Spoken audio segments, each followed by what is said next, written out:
I want you to take note of the fact that while preparing this document, it's not something thought in the boardrooms, but information we gathered the last 1 year while we were traversing Garissa County from the south to the north, west to the east. So, ladies and gentlemen, it's a great honor for me to be with you today here to share with you our blueprint to rescue Garissa County. There is no doubt that we all agree that our county has broken down, and our governments for the last 10 years of devolution described as a failed project. Our systems in Garissa County is dysfunctional. Services to the people is no longer a priority for those in leadership, and it therefore calls for our concerted and focused efforts. This matter is of urgency. The rescue of Garissa County is a matter of urgency, and together, as people of Garissa County, we need to fix this broken, dysfunctional, and failed government. And this, I must tell you, must happen this time. We are 10 years into devolution, and 2 governors with a whopping 80 billion budget allocation from the national government, yet Garissa County is facing a monumental crisis, water crisis. As you all know, Garissa County and its metropolis is thirsty.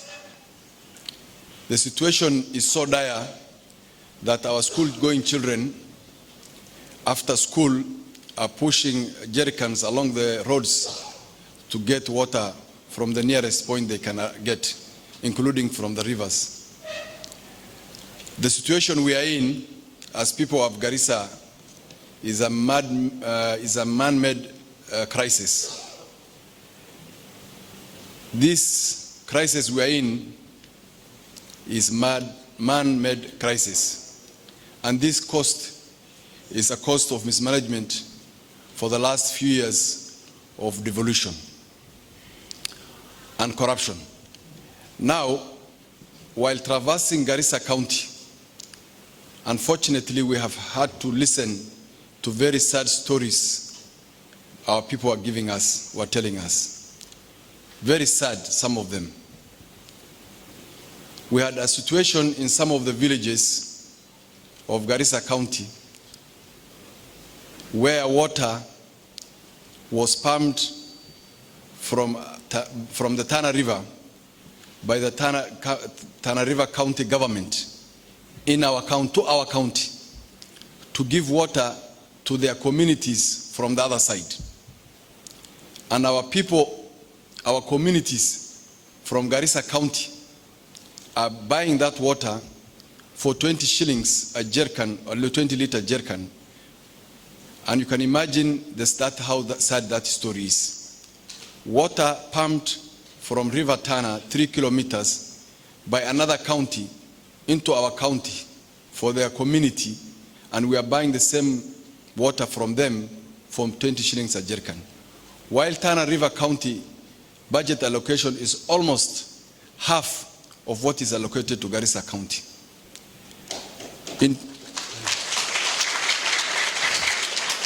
In 2022, Madogashe town, one of the oldest towns in this county, is getting water from dry riverbeds. That muto ya Madogashe, the young girls and mothers are fetching water digging water from the waterbeds of that, I don't know the name of the tog, that river bed.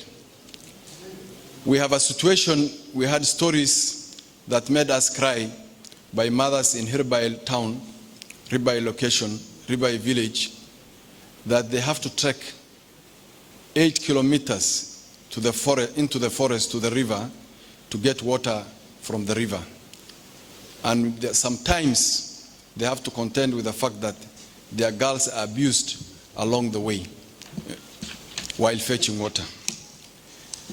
That said, according to the records we have, Garissa County spent 10.3 billion shillings, 10.3 billion shillings, and allocated to the Department of Water 10.3 billion shillings. You can imagine that figure to Garissa Water Department. While we have just narrated the sad stories we are going through, our mothers are buying water for as expensive as 20 shillings a jerrycan. Our mothers are fetching water from the riverbeds of Modogash. Our mothers are crying because they can't get access water, clean water, or water itself, and have to trek 8 kilometers to get it from the river in Hirbai village. And that's not enough. You can all agree with me what is happening to our health sector. You all agree the health department of Garissa County is long collapsed. Our hospitals are facing acute shortage of medical supplies, scarcity of ambulance services, lack of oxygen in the midst of the last pandemic. We have had many stories of people who were rushed during the corona period, COVID period, who were being rushed to Nairobi just to get oxygen services for our patients and had to die along the road to Nairobi. Our patients are asked to buy prescription drugs and painkillers from private pharmacies. The sad story is, while other counties in Kenya are implementing health insurance schemes for the elderly and people with preconditions, we in Garissa are struggling to supply medicine and provide those basic pharmaceutical and non-pharmaceuticals in our hospitals. This also exposes danger to our health personnel, because if patients are asked to buy basic things like gloves, gauges, and bandages, you can imagine how exposed our frontline workers, who are the health professionals, how the risk is to them. While going through this campaign period, I had encountered many stories of the situation of our health system in Garissa. Mothers in Saingailu raised an issue, brought up this issue, that they have to take when they get complications with the young mothers, the young delivering ladies. They have to take them by Barow boxes and taxis all the way to Masalani, only to find donkeys manning the hospital facilities. At times, they are forced to push them all the way to Tana River, a county that actually receives less than us in budget allocation from the national government. We have been told of a young mother, a story of a young mother at Garissa General Hospital, the biggest referral hospital in the region, which is supposed to assist other counties. A young mother went to the hospital to deliver, was given a list to go and buy all that is required, including the drugs, gloves, and other non-pharmaceutical items in order to be assisted to deliver. We are told this young lady cried there and claimed that she did not have breakfast that particular morning because she could not afford. And yet she was given a list to go and buy those equipments. Even with such horrid stories, the records within the county government and the budget read by the CEC in charge of finance for the last 20 years is a whopping 20 billion shillings. 20 billion shillings budget allocation for the sector, the health sector. And not only lack of infrastructural development, but lack of basic equipments, basic drugs at our hospital. I ask myself always, and I want to ask you all, how worse can it get? How low do we sink so that we wake up as people of Garissa and make a decision into the situation we are in? 20 billion shilling allocation is also what we need to ask ourselves, where this money went to. I have no doubt in my mind that this money funds lavish lifestyles for those in office, for those we elected, for those we entrusted with our resources, for those we asked to lead us. Garissa County is a strategic location, a county rich in both livestock and agriculture. Our hard-working farmers till the arable lands on the banks of River Tana for both commercial and sustenance purposes. However, these farmers have not been adequately supported by the successive government of Garissa County. Farm inputs, fertilizers, storage and cold room facilities, and production plants are hard to access.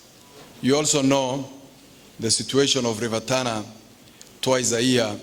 When it floods, it destroys our farms, takes us back again to a poverty level, takes us to a poverty cycling level. These are issues that need to be addressed by our counties. During the last drought, a major drought that happened here, that ravaged our county, animals died in droves, livelihoods were lost, many people sank into despair and abject poverty, and the government and their government all but looted them instead of putting in place measures to cushion them from such perennial disasters. This is a very unfortunate situation that you all witnessed as people of Garissa during the last drought. In the last drought, we were told in villages in Up and Dadaab constituency that an individual hanged himself after he lost his livelihood and his livestock. He got so desperate because he lacked support from the people he elected, from the government he was expecting support from. We need to ask ourselves as people of Garissa, who is this government working for? We need to ask ourselves about devolution. What was the essence of devolution? And we need to ask ourselves, when we were in a very bad situation, when we were at the lowest level, when we needed the government, our government the most, where was our government? We need to ask ourselves, our people of Garissa. To make it worse, the last two administrations of Garissa County are leaving behind a total of 6 billion Kenya shillings in pending bills. 6 billion Kenya shillings in pending bills. We had a story of a mother in Masalani who narrated to me individually that her husband died while in debt, but the county government of Garissa owed him some few 100 million shillings, the last two governments. Now his children are under a lot of pressure to clear that debt. We have families here, we have people here, even in this hall today, who could narrate similar stories where they are selling their properties to service bank facilities they took because of services they provided to the county government of Garissa. These are very sad stories. Families are breaking up. In my last meeting with Gawasco staff, they gave us stories of people who are not paid for 7 months. A whole department, people not paid for 7 months, and they're expected to provide a very essential service to our people. We have stories from them, people who committed suicide because of that. They have stories, given us stories of the fact that their families have broken down as a result of not being paid what was due to them. Ladies and gentlemen of Garissa, our children are our future. That is why the most important part of their education was devolved. That is why it was given to us as a county to manage that department. We were expected to build a firm foundation for our education, for their education, so that they are able to transit to primary with the skills they acquired and competences in order for them to compete with their peers at the national level. Since devolution started, our ECD has only been getting worse. It is almost non-existent today. That is what it means, is that we are messing the future of a whole generation. We have not failed only ourselves, but we have failed their future. And it means we have failed our future as people of Garissa. Our entire social fabric is in a mess. Look at our society today.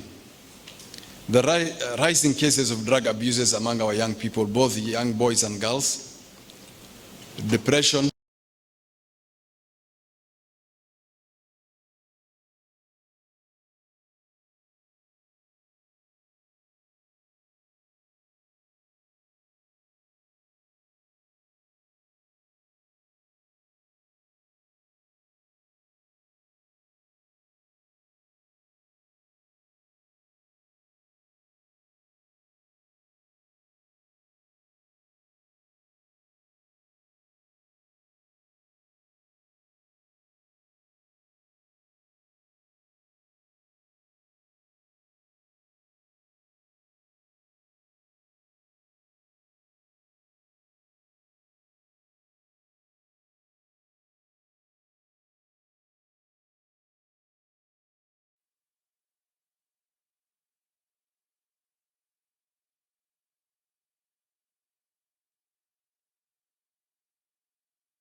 frustration is driving men and women to dark limits.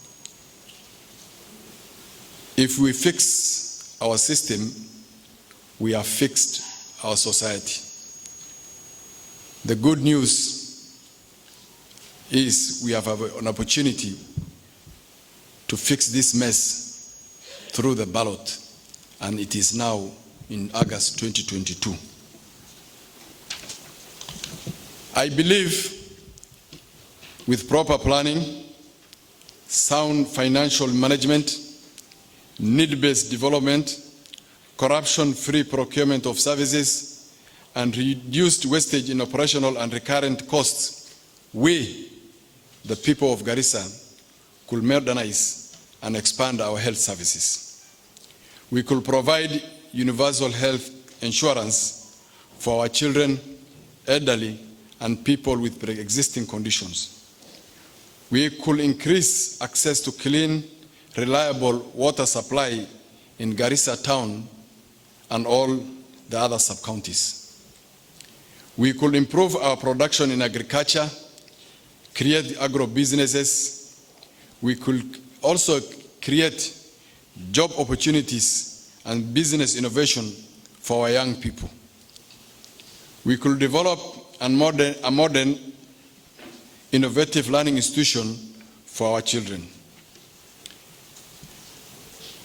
80 billion shillings, ladies and gentlemen, could potentially unlock incredible opportunities for our people.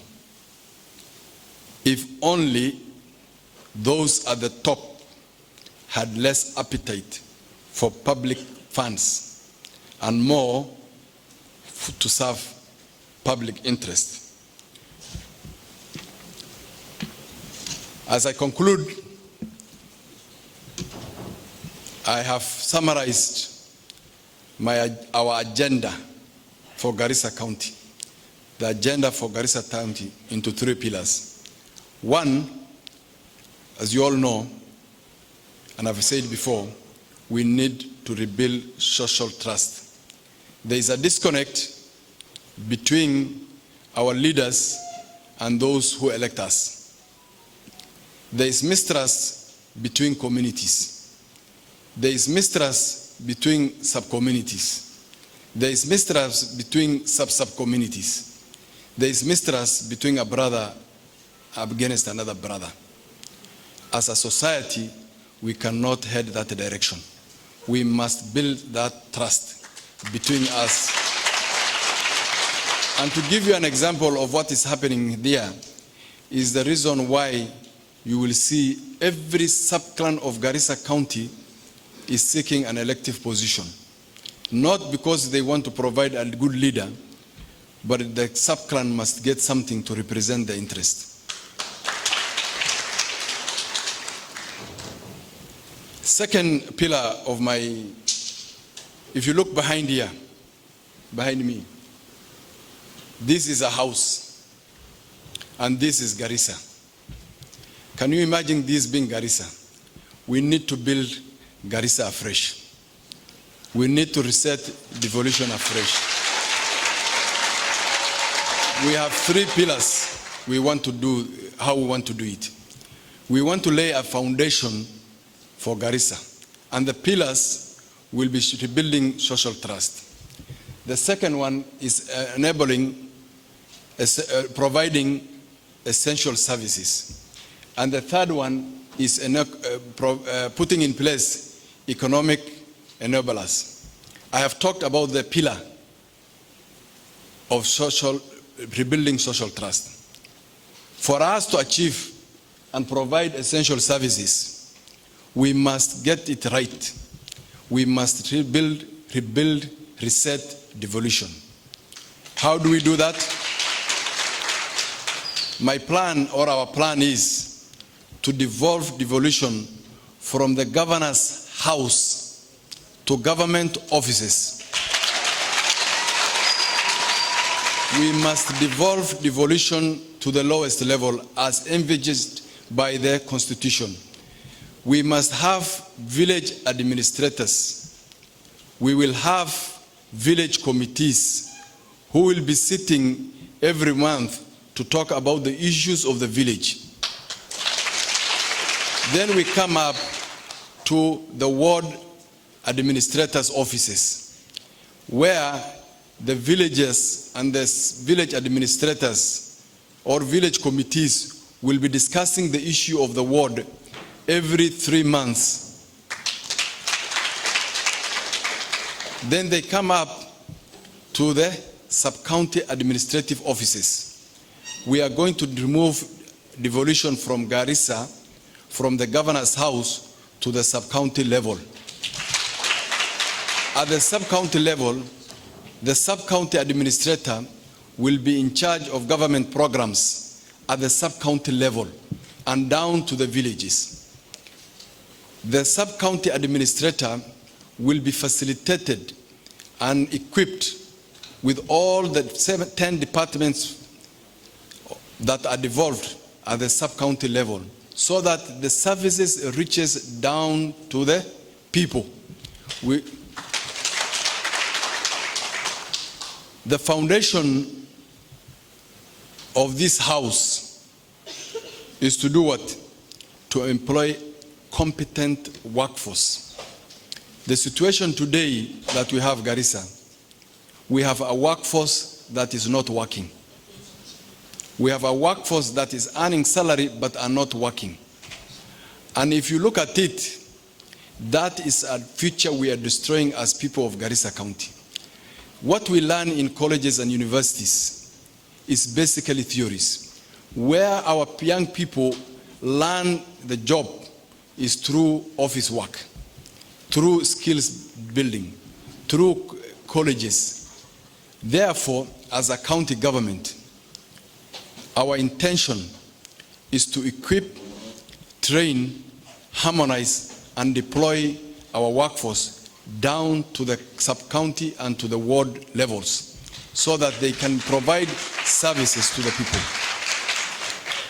We are going to take and develop pro-poor policies that will spur our economic growth.